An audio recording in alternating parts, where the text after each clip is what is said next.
వచ్చిన రాజశేఖర్ రెడ్డి పేదోళ్ల లోగిళ్లలో బంగారు పూలు పూయించాడంటూ అప్పట్లో రాష్ట్రమంతా ఒకటే దండోరా. సంక్షేమ పథకాలకు మా రాజన్న జిరాక్స్ కాపీలంటోడంటూ ఊరూరా వీర లెవెల్లో పబ్లిసిటీ కూడా కనిపించింది. కాకపోతే ఈ వెల్ఫేర్ స్కీముల్ని స్కానర్ల కింద పెట్టి చూసిన వాళ్ల కళ్ళు బైర్లు కమ్మేస్తున్న దృశ్యాలు ఇవాళ రిప్లే అవుతున్నాయి. రాజన్నవన్నీ జనాకర్షక పథకాలే తప్ప సంక్షేమ పథకాలు కానే కావంటూ అప్పటి నుంచి ఇప్పటిదాకా నెత్తి నోరు బాధేసుకుంటున్నారు బడ్జెట్ స్పెషలిస్టులు.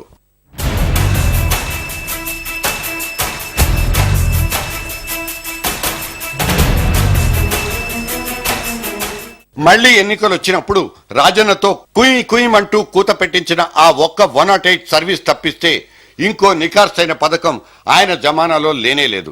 సర్కారీ దవాఖానాలకు కావలసిన పైసలన్నీ ప్రైవేట్ ఆసుపత్రులకు దారపోసే ఆరోగ్యశ్రీ పథకం లబ్ధినిచ్చేది 10,000 మందిలో ఒక్కరంటే ఒక్కరికి మాత్రమేనన్నది నమ్మి తీరాల్సిన నిజం. మరి అందరికీ ఆరోగ్యం అనే ఒరిజినల్ సర్కారీ థీమ్ ఏమైనట్లు? ఇవాల్టికి కూడా ప్రభుత్వాసుపత్రులన్నిటిలోనూ దరిద్రమే తాండవిస్తోంది. దూది సూది కూడా నీదేనంటూ రోగుల్ని బయట నుంచి బయటికే తరిమేసే తాజా దాఖలా ఇది.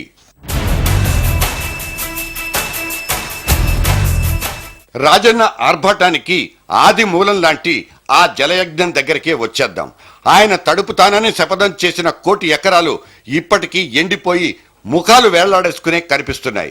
జలయజ్ఞం కోసం అంటూ ఆయన లెక్క రాసుకున్న 1,00,000 కోట్ల బడ్జెట్ మాత్రం అంతకంతకు రెట్టింపవుతోంది. గుత్తేదారుల పేరాశతో మరింతగా రెచ్చిపోతోంది.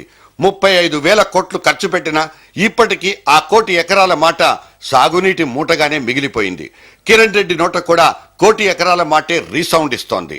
పోలవరం మనకు పూర్తి చేసుకోగలిగితే, ఓ పక్క ప్రాణహిత చేవెళ్ళ మనం పూర్తి చేసుకోగలిగితే, ఆ పక్క తెలంగాణ ప్రాంతం, ఈ పక్క ఆంధ్ర ప్రాంతంలో మనకు సస్యశ్యామలం అయ్యేదానికి 1 కోటి ఎకరాలు పైన సాగునీరు మనం ఇచ్చేదానికి ఉపయోగకరంగా ఉంటుంది.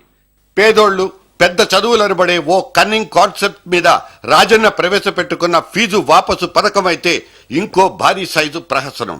ఈ పథకాన్ని నమ్ముకుని అడ్డంగా పురుడు పోసుకున్న కార్పొరేట్ కళాశాలలన్నీ ఇవాళ మూలుగుతున్న నక్కల్లా మారి మూతపడే దశకు చేరుకున్నాయి. ఫీజు కట్టే బరువు బాధ్యత రెండూ లేవు కనుక లక్షల్లో ర్యాంకులు తెచ్చుకున్న వెనక బెంచి ఆవార స్టూడెంట్స్ సైతం ఇంజనీర్లుగా బయటకొచ్చేయడం ఓ తంతైతే, చినిగి చాటంతైపోయిన ఫీజు బకాయిల్ని కట్టుకోలేక రాజన్న తర్వాత వచ్చిన సర్కార్లకు తిక్క పుట్టేస్తోంది. ఇవన్నీ ఇవాళ మనకు కనిపిస్తున్న నిజాలు, నిష్ఠూరాలు కూడా.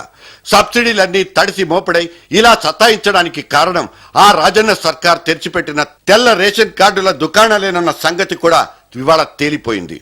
తెల్ల రేషన్ కార్డుల్ని ఓపెన్ మార్కెట్లో కొనేసుకున్న కృత్రిమ దరిద్రుల జోలికెళ్లడానికి ఏ సర్కారు ముందుకు రాని పరిస్థితి.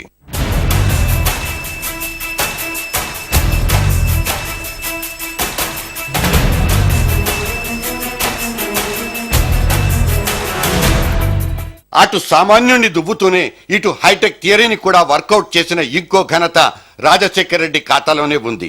Fab city, economic city, science city, knowledge city, pharma city అంటూ చంద్రబాబు హైటెక్ సిటీకి 1/2 డజన్ డూప్లికేట్లు సిద్ధం చేసుకున్న చరిత్ర రాజశేఖర్ రెడ్డిదే. కాకపోతే ఈ సిటీలన్నీ ఇప్పుడు ఎక్కడున్నాయన్నదే అసలు ప్రశ్న. కనీసం కాంపౌండ్ వాల్ కూడా కట్టుకోలేనంత వెనకబడిపోయింది ఈ వైఎస్ఆర్ సిటీ కల్చర్. పైగా కొడుకు జేబుల్ని నింపడం కోసమే ఈ సిటీలన్నీ రిబ్బన్ కటింగులు చేశారన్న అపవాదు కూడా ఇక్కడ కనిపిస్తున్న బోనస్ పాయింట్.